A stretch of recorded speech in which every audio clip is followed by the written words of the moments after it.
Do you get it? Do you get it now? The video I'm about to show you, this lady lost her life for saying what she's about to say. But I've already said all this, and it's crazy how these videos come across my screen. Welcome back to WHDT World News. I'm Gary Franchi, and joining me now is whistleblower from the World Bank, Karen Hudez, and bringing the conclusion of yesterday's interview. Karen, welcome back. Thanks for having me, Gary. Karen, when we concluded yesterday's interview, we were discussing, or you had brought up the new Constitution that was instated in the United States. So, is the Constitution that we know today in effect, or is there a different Constitution you claim? Unfortunately, we are being snookered by the Congress because every 2 years they reintroduce a state of martial law. And we are not under our first Constitution. We are under the second secret Constitution. What that Constitution provides is that our tax dollars are going to pay interest to the Federal Reserve. They're not paying for any of the services that we need in our country. Instead, where are we getting the money? We're getting it from the poppy fields in Afghanistan and the drug trade. That's how we're financing our country. This is a travesty. Now, you mentioned that the secret Constitution allows for the interest to be paid to the Federal Reserve. But isn't that the Federal Reserve Act that we know that was established in 1913, when it was passed on Christmas Eve? So where does that law fall into place? You'll remember that President Lincoln was assassinated by a Jesuit. That was in order to prevent the greenback dollars that Lincoln had issued directly by the Treasury Department. And so what happened was the bank of that day was then able to continue to earn interest on the currency of the United States. That was why he was assassinated. And the reason why we had that second Constitution enacted in 1871 is that is when the Revolutionary War debts fell due. As a matter of fact, one day I opened my mail and somebody mailed me the financing statement for those debts that, together with the unpaid interest on the debts, had accrued to the trillions of dollars. Now, the concept of a secret Constitution, some people might cry foul then. Right? I don't believe a word you're saying because I've never heard of such a thing. How can those claims be substantiated? Two ways. The first is that I will show you the minutes of the meeting of the Patriots who met and looked at the State House records in Carolina when that secret Constitution was enacted. And I can show you the financing statements for the Revolutionary War debt.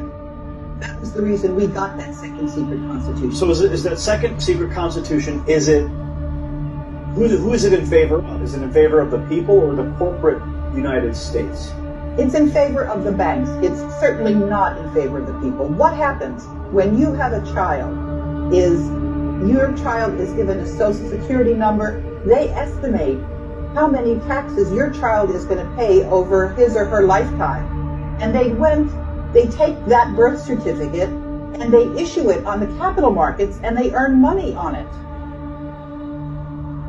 Okay, so what you're saying is that the birth certificate itself creates a monetary value on the books with the Federal Reserve? I'm saying something much worse, actually. What I'm saying is that when every citizen goes into the court system, they are not seen there as themselves a U.S. citizen. They're seen as the person who had their birth certificate pledged. You're there as a debtor. You're not there as a citizen. So, because of the national debt, are you saying that Americans they're just born into debt and there's nothing that they can really do about it? They're debtors in the system. We have been converted from human beings that are citizens of the Republic of the United States into chattel. Chattel, that is a legal term for something which is property. We are now considered to be property of the Federal Reserve. We're not considered to be human beings and citizens of the United States. That's a very strong statement. How do we reverse that? If that is in fact the true statement, how do we reverse that? The first thing we do is we recognize it. We understand it. And then the second thing we do is we have that constitutional convention, which is our right under our first constitution, and we repeal that banker's constitution. We repeal it, we get rid of it, we do not want it, we do not need it, and we issue our treasury dollars backed by the gold out of the collateral account that has been offered to us.